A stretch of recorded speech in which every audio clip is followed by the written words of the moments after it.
Hey YouTube, it's James again. Thanks for swinging by and watching another one of my reviews. Today I'm going to be reviewing a product that I'm actually pretty excited about. I've been waiting a while to get this in my hands. You saw my last several reviews, and I like the smaller, stealthier products. It works for me at work. It's easier to carry around. What I'm going to be reviewing today is the Council of Vapor Mini Volt. Sorry about the glare there. And I just got the Mini Volt mod. I didn't get the kit with the Vengeance Mini Tank. So let's go ahead and take a look at the box contents and whatnot, and I'll do a couple of comparisons between this product and the E-Leaf iStick Mini, which I've beaten to death. Give you a size comparison, performance, and whatnot. And I'll give you my final thoughts on this. So here's the box. It comes in this nice shiny plastic box. It's a huge box, really. I mean, if you compare it to the box that the iStick Mini came in, I mean, it's about 50% larger, all in all. And, of course, they predominantly display the Mini Volt device right in there, and it kind of dwarfs the device, the box does. And I think that's hilarious. I mean, it's really good marketing strategy on their part. Nice acrylic box, just a little clamshell that pops off. Nothing to that. It's got a couple of the little sealed stickers on there. You got to cut those or peel them off carefully. I just like to slice those. It's a little cleaner. And inside of there, you've got the mod itself. And to get it out, it opens up like a little shoebox. And inside of there, you will see the mod and a USB cable. Pretty decent USB cable, but it's standard fare. Really doesn't matter what type of USB cable you use with this because it's not firmware upgradable and it doesn't support quick charging, rapid charging, whatever you want to call it, 2 amp charging. And there you go, there's the star of the show.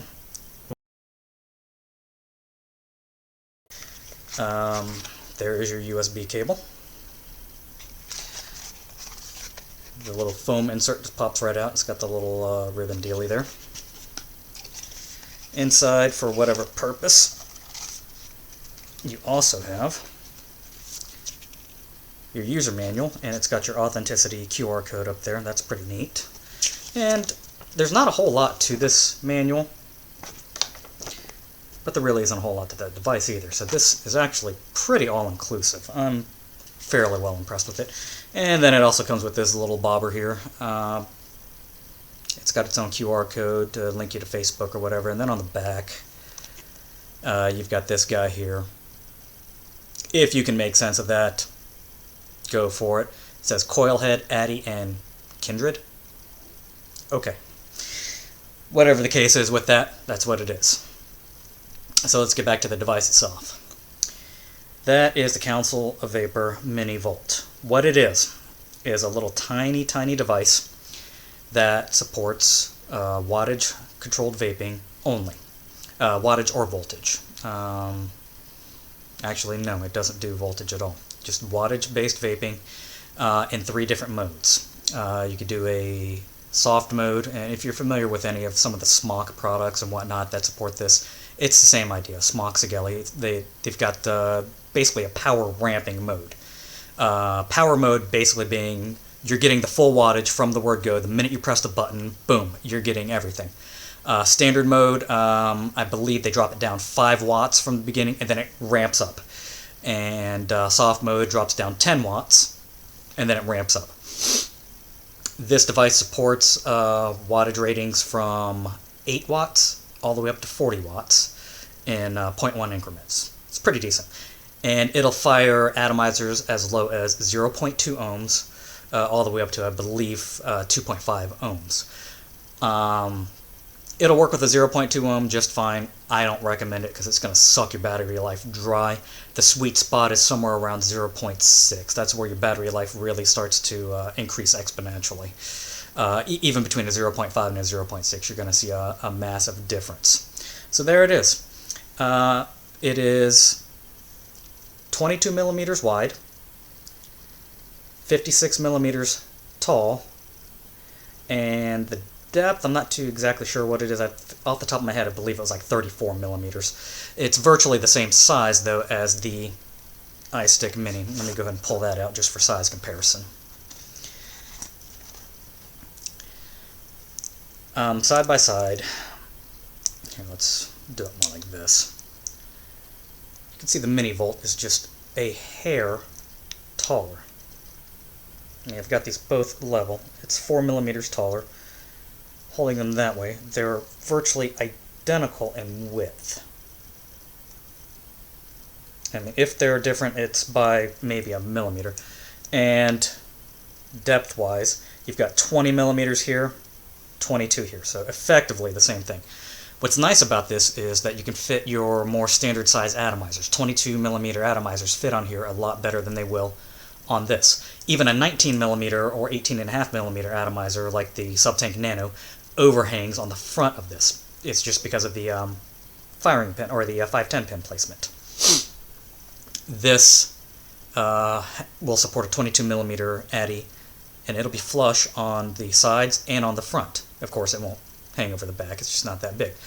Just like the iStick, it has the screen on top here, the little OLED screen, and just like the iStick, the thing is a blaring beacon. If you use this in a dark room, it's pretty freaking dark. You got a spring-loaded stainless steel 510 pin right there. That's pretty nice. The iStick didn't have that. Just like the iStick, though, you do have micro USB charging on the base. I get it.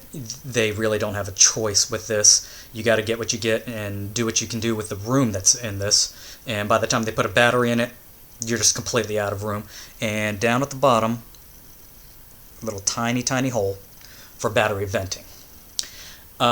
Speaking of the battery, I have taken this apart, and it has an 18500 battery in there that they claim to be 1300 milliamp hours. Everything that I've found on this battery actually rates at a little over 1200 milliamp hours, so whatever the case is with that is what it is. Construction on this thing is really, really nice. No battery rattle at all, unlike the iStick. I mean, the iStick is just a rattly little thing. The buttons are good and clicky. They have a good tactile feel, even the little pebble buttons down here for the up and down selection. The construction of the outside of the device is very nice as well. It's an aluminum device that's been, I suspect, powder-coated with this powder-coated finish here. It's really nice and tactile. It's grippy in the hands. And the front and the sides of the device, where it looks like a C clamshell, that's actually just a carbon fiber overlay. And it's real carbon fiber. And it really does add a good texture to this and a good grip.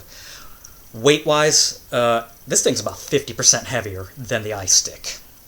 This thing is a beast compared to that, and it's just built really solid and overall a whole lot better. So let's go over how the device looks.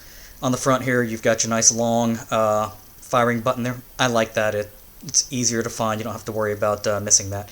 And then you got your up and down pebble buttons here. Those are pretty nice. And like I said, clicky, not rattly at all. On the back of the device, you got this little textured knurling here. I suspect that's if you're going to be doing thumb firing on the device. You can have your finger right there. Because if you're doing finger firing on the device, the back of it's just going to sit in the groove of your palm. And at the base of the back, you've got the Council of Vapor logo. On the bottom, you just got your micro USB, the venting hole that I showed you earlier, and 2 screws. And on the top, you got your 510 pin with some air intake venting, and you've got your 2 screws to hold it together, and the OLED screen. Insofar as operation goes, I mean, it's pretty standard fare. 5 clicks on and off. Right now it's in the off position. Click it 5 times. C.O.V, Council of Vapor, comes on. And this thing's god-awful bright, so I don't know if the camera's going to focus on it or not. Let's see if I can maybe get that in there.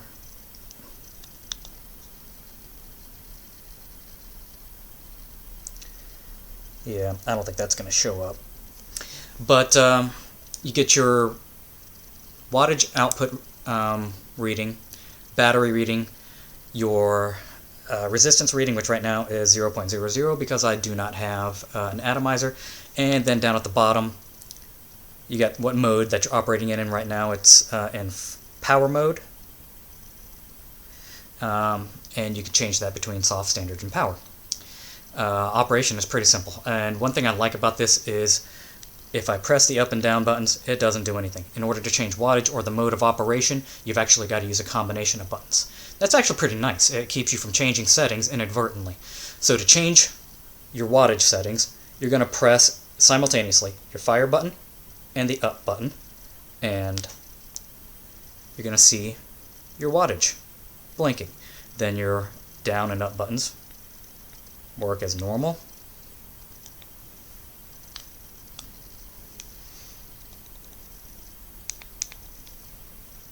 And it'll scroll in 0.1 increments. And I don't know if this is showing up on camera, I doubt it. But it scrolls decently fast. I mean, it's not the fastest thing in the world, but it's fast enough. Once you're done, you can just let it sit there and time out, and it'll go into that wattage mode, or hit the firing button, and it'll select that wattage. If you want to change your firing mode, whether it be power, standard, or soft, you're going to press the bottom button and the firing button simultaneously. And you're going to notice your mode of operation is blinking.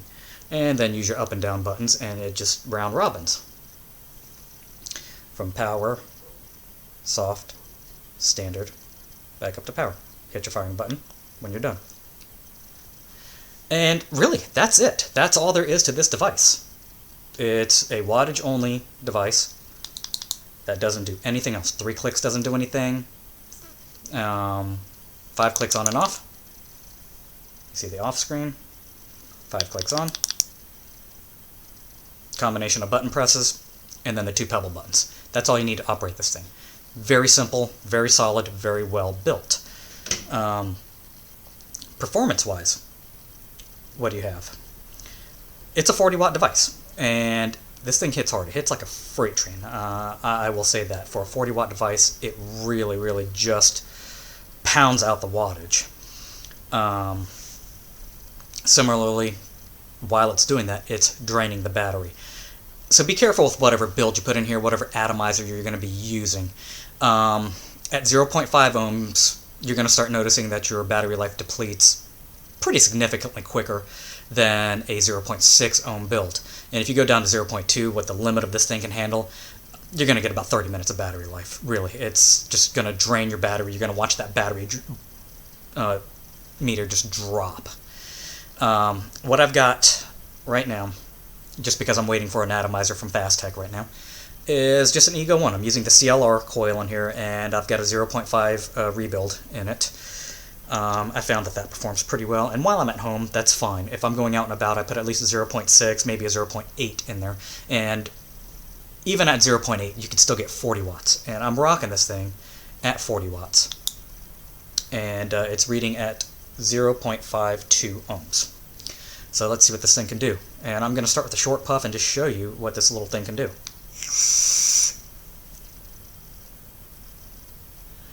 That was about a 0.2 second puff, something like that. Oh, another thing I like about this versus the iStick. It does not have that useless puff counter on there. Oh god, that thing bothered me. I didn't see the point of it. No one ever used it. Not on here. Good. Let's go for a little bit of a longer drag.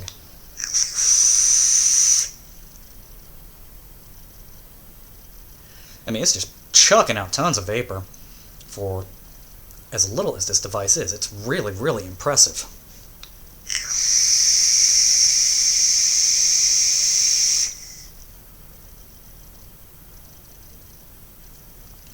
And I'm about to cloud out the camera right now. Sorry about that.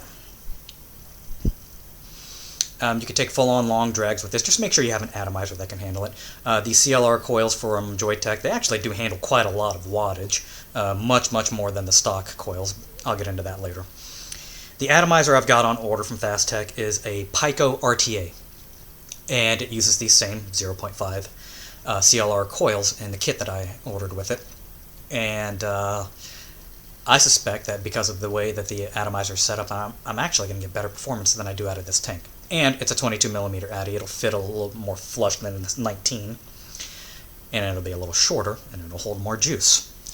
Another Addy that'll work great on this would be the Goblin Mini. I'm holding off on ordering one of those because the Goblin Mini V2 has just come out, and I'm going to order one of those, and I think that thing will look absolutely phenomenal on this. Again, aim for about a 0.6, 0.8 ohm build. You'll have no problem getting 40 watts out of the device, and it's just going to be a vapor chucking beast.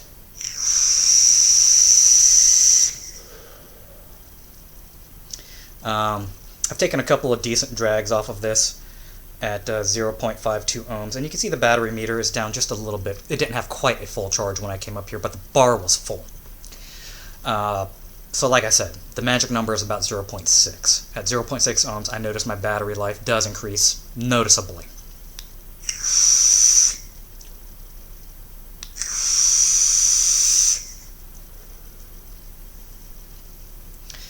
And really, there's not a whole lot else to this device. It's just a dead simple little thing.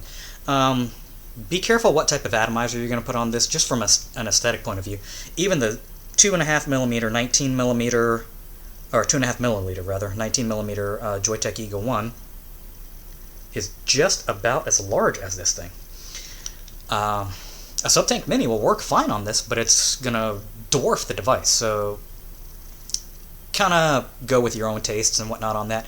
I don't like a real top-heavy device. That's why I've ordered the Pico RTA, and I think that's going to be a really good fit for this. When I ordered the Goblin Mini V2, that's going to be a really good fit on that.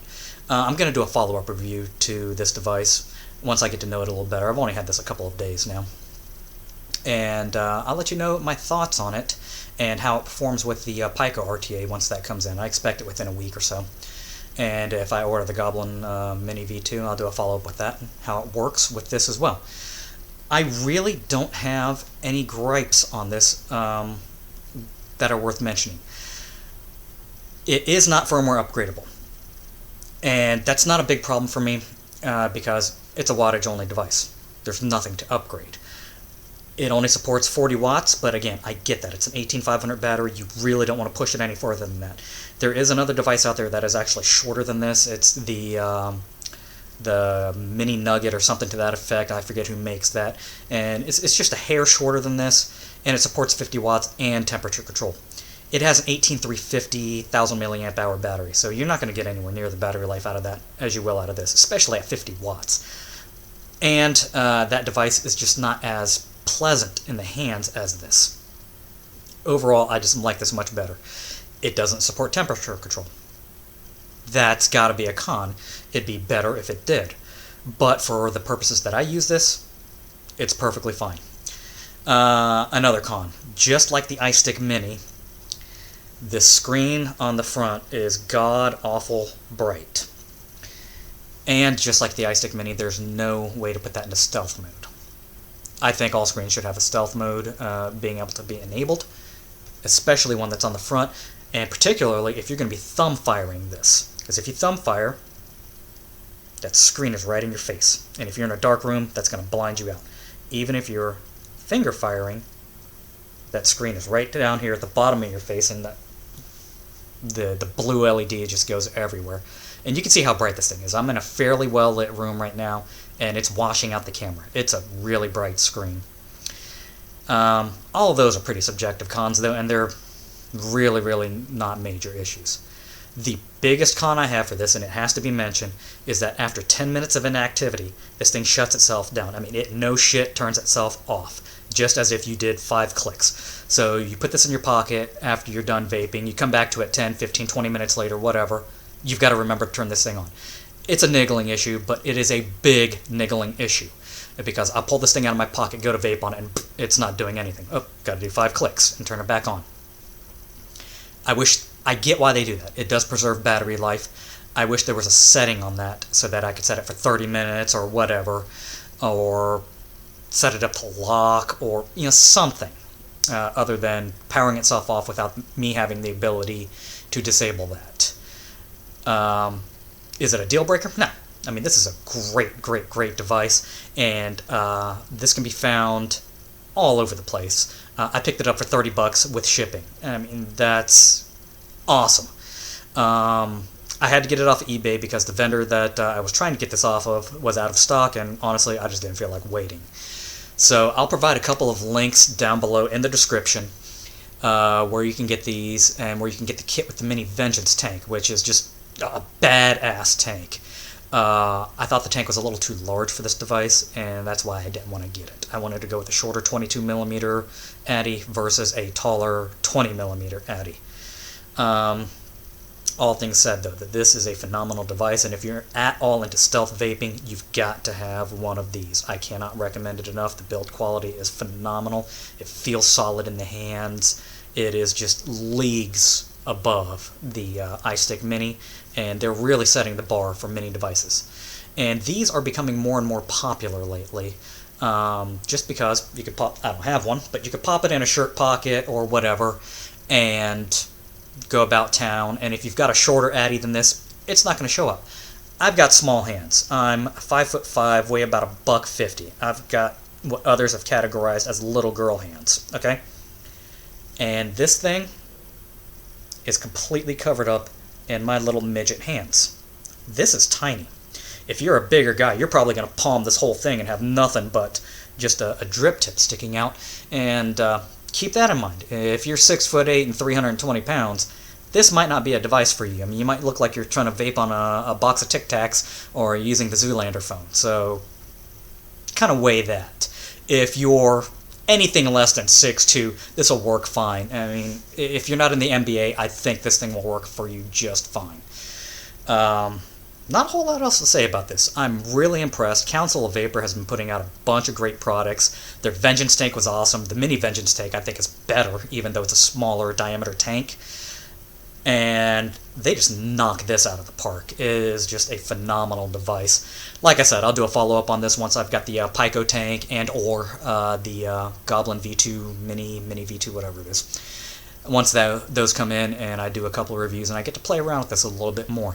But as it is right now with the Joytech Ego 1 and the CLR coils, I'm able to crank this thing up to 40 watts, get absolutely no dry hits, and it's just pounding out the flavor and vapor. And of course most of that is actually in the coil, but this thing is pushing those coils very, very, very efficiently. I can't say enough good things about this. If you're interested, again, I'll have links down below in the description. And go check it out. And as always, thanks for stopping by. Thanks for watching. If you like my videos, give it a thumbs up.